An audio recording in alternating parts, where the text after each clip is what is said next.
রহমতের নবী বলেন, রে আবু হুরায়রা, আমি ইচ্ছা করে বৈশা নামাজ পড়ি না, ক্ষুধার কারণে আমি বৈশা নামাজ পড়তেছি। আমার ঘরে খানা নাই, চুলায় আগুন জ্বলে না, এত কষ্টের জীবন আমার, এত পরিমাণ ক্ষুধার কষ্ট, আমি দাঁড়াইয়া যে নামাজ পড়বো সেই শক্তি আমি পাইতেছি না। আবু হুরায়রাও কান্না করেন। রহমতের নবী যদি এত কষ্ট করে, সাহাবায়ে কেরাম যদি এত কষ্ট করেন, আপনার আমার তো কোনো কষ্টই নাই। কম বেশি 3 বেলা তো খানা পাই।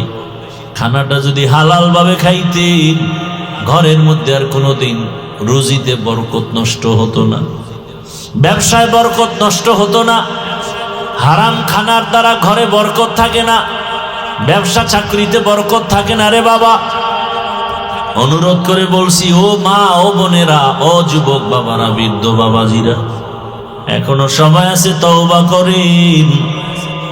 আল্লাহর আদালতে দাঁড়াইয়া হিসাব দেওয়ার ভয়, আল্লাহর কাছে তওবা করেন। আর গুনাহ করব না, নামাজ ছাড়বো না, বেপরদায় চলবো না।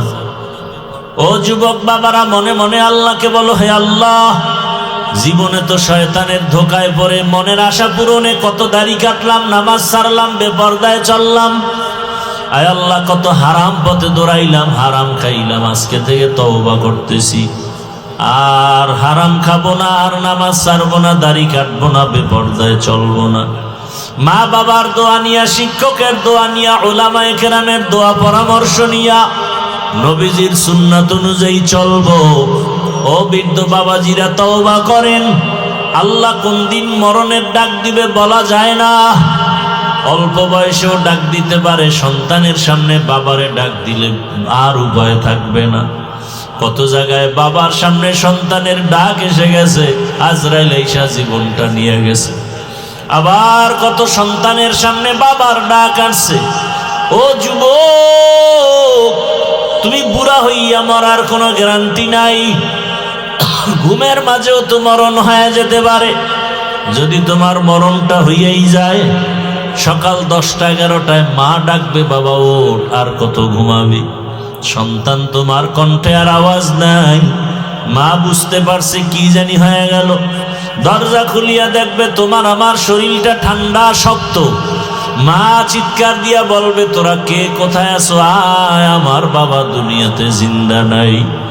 আল্লাহ কুদরতের চক্ষু খুলে দিলে তুমি দেখবা তোমার মা কান্না করে, সবাই কান্না করে, বাবাও কান্না করে, কিন্তু তোমার আর জবাব দেওয়ার কোনো শক্তি থাকবে না।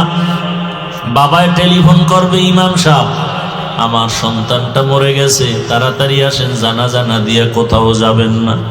বাবায় কান্না করে বলবে, একদল যা বাঁশবাগানে বাঁশ কাট, আর একদল কবর খনন কর। কাউকে পাঠাইবে, বাজারে যাও, কাফন কিনিয়ে আসো। আর এক দলকে বলবে, ঘরের পেছনে গরম পানি করো, বড়ই পাতা লাগাও গোসল করাবার জন্য।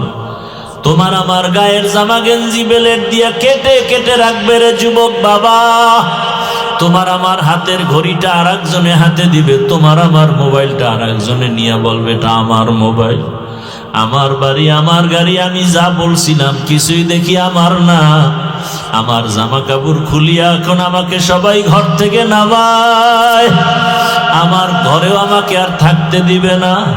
ওই গরম পানির গোসল করাইয়া, সাদা কাপড়ের প্যাকেট বানাইয়া, যখন খাটিয়ার মধ্যে উঠাইয়া জানাজার ময়দানে নিয়ে যাবে, মা জানালা দিয়া ডাকবে, আমার বাবাটারে কই নিয়ে যাও। সবাই বলবে, জানাজা দিয়া কবরে নিয়ে রাখবো।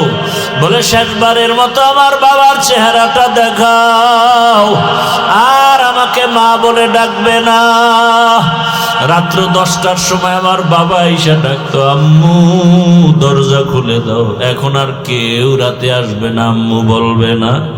আমার কপাল বুঝি খারাপ, আর বুঝি আমার সন্তানের মজার আম্মু ডাক শুনতে পারবো না।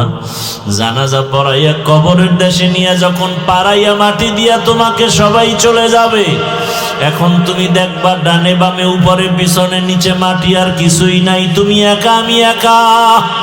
দুইজন ফেরেশতা প্রশ্ন করার জন্য আসবে, রবের পরিচয় দাও, ধর্মের পরিচয় দাও, রাহমাতুল লিল আলামিনের পরিচয় দাও।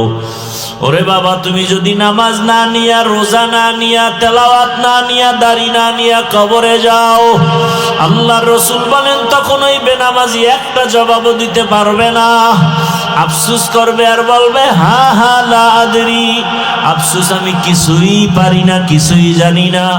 আল্লাহর কুদরতি অর্ডার হয়ে যাবে, রে ফেরেশতাই নাফরমানকে ধর, কবরের মধ্যে জাহান্নামের আগুন জ্বালায়া দাও, একটা না দুইটা না 99টা সাপ।